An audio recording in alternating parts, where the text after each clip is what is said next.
Hola amigos, amigas, profesores, profesorado y direcciones de los centros educativos. Hoy vamos a hablar de la seguridad del profesorado y vamos a proponer un protocolo de actuación para fomentar, para impulsar esa seguridad en el profesorado, evidentemente en su desarrollo profesional en los centros educativos. Como siempre, José Luis Gómez Agüero de Acuña, inspector de educación en el canal que se opina poco y solo se da información. Vamos con la presentación. Hace ya algunos días los medios de comunicación se hacían eco de la muerte, del fallecimiento violento de una trabajadora en un centro tutelado, en un centro tutelado de menores. Parece ser que efectivamente esta mujer pues fue asfixiada por alguno de los menores que se encontraba en ese piso tutelado. Se entiende que en el concurso de las medidas correctoras determinadas por la autoridad judicial. Bueno, sobre este aspecto salió diferente información en los medios de comunicación y no hace falta ni mucho menos pues extenderse más sobre este luctuoso suceso. A nosotros, a los docentes, nos corresponde por tanto conocer cuál es el entorno que se produce evidentemente en la esfera de los menores que cometen infracciones. Bueno, la ley del menor la tienen ustedes en pantalla, la ley 5/2000 establece fundamentalmente en su articulado, en el primer artículo, pues cuál es el ámbito de aplicación. Y con respecto al ámbito de aplicación se determina que son susceptibles de la aplicación de esta norma los menores entre 14 y 18 años, que se encontrarían entre comillas en edad penal. Bien, para estos menores que cometen determinadas infracciones se establecen unas medidas. Y conviene destacar que en la ley del menor se habla de medidas y no de penas. Los menores entre 14 y 18 años que cometen infracciones, tampoco se habla de delitos expresamente, que cometen infracciones, pues a estos menores se les aplican determinadas penas. Una de las penas, entre comillas, una de las medidas, porque no son penas que se les aplican a estos menores, es el de la libertad vigilada. Y la libertad vigilada comprende la posibilidad de que estos menores puedan asistir a los centros educativos o, en su caso, lugares de trabajo o centros de formación profesional. Y evidentemente se les debe de garantizar el acceso o la continuidad de una escolarización básica gratuita. Bien, por tanto, conviene establecer ahora si estos alumnos se incorporan, porque se incorporan a centros ordinarios, conviene determinar pues cómo afecta la incorporación de estos alumnos en los centros educativos. Bueno, yo establezco ahí cinco escenarios, que es la colaboración con el sistema judicial.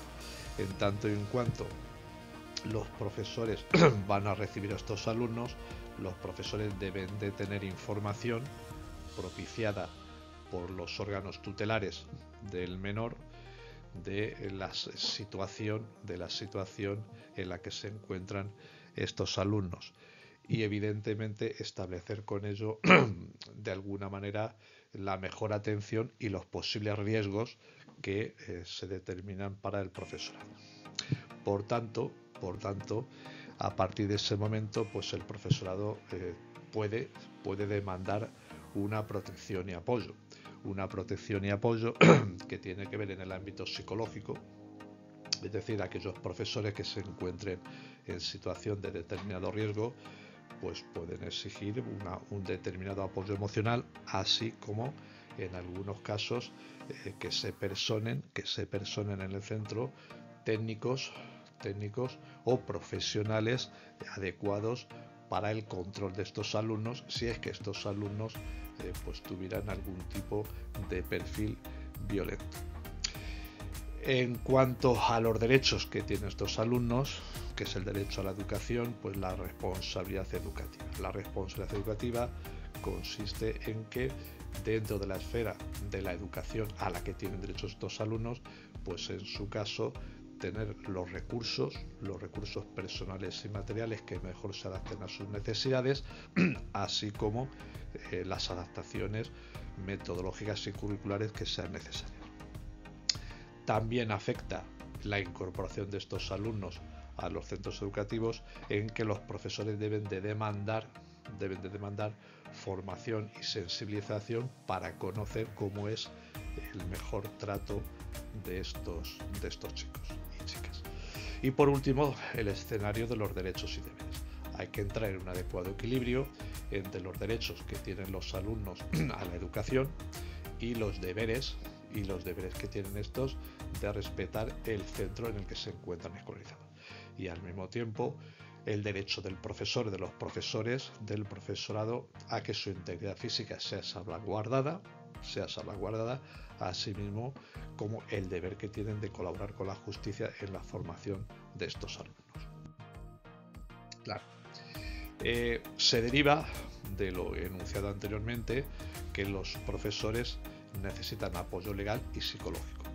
Normalmente en las administraciones educativas competentes existen unas ventanillas, unos despachos de atención al profesorado cuando estos han sido objeto de algún tipo de acoso o de violencia escolar por parte de los alumnos. No solamente de los alumnos tutelados en la esfera de los menores, de los jueces de menores, sino en esferas más amplias. Entonces, los profesores tienen derecho a asistencia legal proporcionada por la administración educativa de la que dependen, y apoyo emocional en cuanto al refuerzo psicológico que necesitan estos docentes que se encuentran en riesgo al educar a estos alumnos. También los profesores pueden demandar el apoyo necesario y la seguridad necesaria en el ejercicio de su tarea docente. Refuerzo de la seguridad. No voy a entrar en cómo es el refuerzo de la seguridad, eso lo debería de establecer la administración educativa en colaboración con la institución tutelar del menor, y las tecnologías de apoyos, cámaras de vigilancia o sistemas de alerta automatizados en manos de los docentes para poder en un momento determinado llamar a los cuerpos y fuerzas de seguridad del Estado para, su intervención. Evidentemente, estos alumnos son tratados en la esfera de los pisos tutelados, donde cumplen estas medidas correctoras, pues están tratados por personales, psicólogos, educadores sociales y demás. Bueno, pues los docentes, los equipos directivos deben de entrar en colaboración con estos equipos profesionales para establecer las mejores medidas. Ahí les pongo un ejemplo. Si un menor tiene antecedentes de comportamiento violento, se puede organizar conjuntamente con estos equipos técnicos pues un apoyo psicológico y de supervisión para que los alumnos de alguna manera cumplan los programas que se tienen establecidos. Y prácticamente casi ya para finalizar, pues hay que hablar de los protocolos de actuación. Yo a continuación les voy a ofrecer un protocolo de actuación que es, digamos, lo esencial de esta presentación, aunque no me pueda extender mucho más porque la van a tener ustedes en pantalla y la pueden estudiar. Hay que implementar protocolos, es decir, los centros educativos, antes de recibir a estos alumnos que son guiados desde los centros tutelares de menores a los centros educativos, los centros educativos tienen que tener preparados ya unos protocolos de actuación antes de que vengan estos alumnos. Es decir, vengan o no vengan, tienen que tener preparados estos protocolos de actuación, porque cuando llegan estos alumnos, si el centro no está preparado, ya se llega tarde. Bien, el protocolo de actuación pues tiene los 5 escenarios que hemos establecido anteriormente. La colaboración con el sistema judicial. Yo a ustedes les aconsejo que se pongan en contacto con el juez de menores del ámbito territorial en el que ustedes se encuentren, del municipio, provincia, que se pongan en contacto con el juez de menores para establecer campañas de información, para intercomunicación de información. Esta es una experiencia que se hace en algunas comunidades autónomas y es una experiencia muy productiva. Se trata de que la esfera judicial conozca perfectamente qué es lo que se puede hacer en los centros educativos con estos alumnos y a su vez que los docentes conozcan cuáles son las medidas, en su caso, correctoras que establece el sistema judicial. Protección y apoyo. Pues en este ámbito de colaboración, las direcciones de los centros educativos pueden requerir de la administración educativa y pueden requerir de la administración judicial aquellos refuerzos y apoyos que de alguna manera faciliten la labor de los profesores que se encuentren en riesgo, porque los alumnos, cuando estos alumnos que se encuentran tutelados por el sistema judicial, cuando se incorporan a los centros educativos, se incorporan a un determinado nivel educativo y a una determinada aula y durante unas determinadas horas. Bueno, pues estos profesores que se encuentran en situación de riesgo tienen derecho a solicitar de la administración educativa o de la administración judicial la protección oportuna. En cuanto a la responsabilidad educativa, pues las direcciones de los centros tienen la obligación de establecer las medidas metodológicas y curriculares necesarias para estos alumnos, evidentemente en el contexto de las prescripciones que haya establecido la autoridad. Asimismo, pues los programas de sensibilización. El profesorado tiene el derecho y la obligación de participar en los programas de sensibilización y de formación, pues de alguna manera para ahormar las mejores soluciones, la mejor atención de estos alumnos. Y por último, en cuanto al área de equilibrio entre derechos y deberes, los alumnos tienen derecho y deber de estar escolarizados y los profesores tienen derecho a sentirse protegidos y el deber de colaborar con las administraciones en la formación y educación de estos alumnos.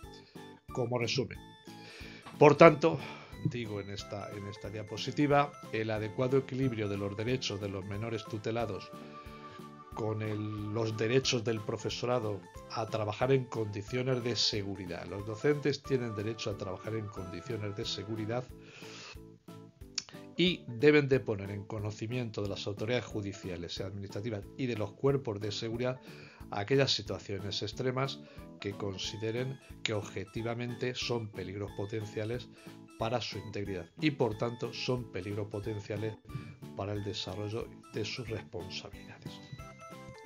Pues bien, esto es lo que yo les quería traer para hoy. Como siempre, José Luis Gómez de Acuerdo Acuña, inspector de educación en el canal que se opina poco y solo se da información. Ruego den pulgar hacia arriba si la presentación es de su agrado, se suscriban al canal, que no hay muchas suscripciones, y activen la campana de notificaciones para estar convenientemente informados de las sucesivas publicaciones y actualizaciones. Muchas gracias por su atención.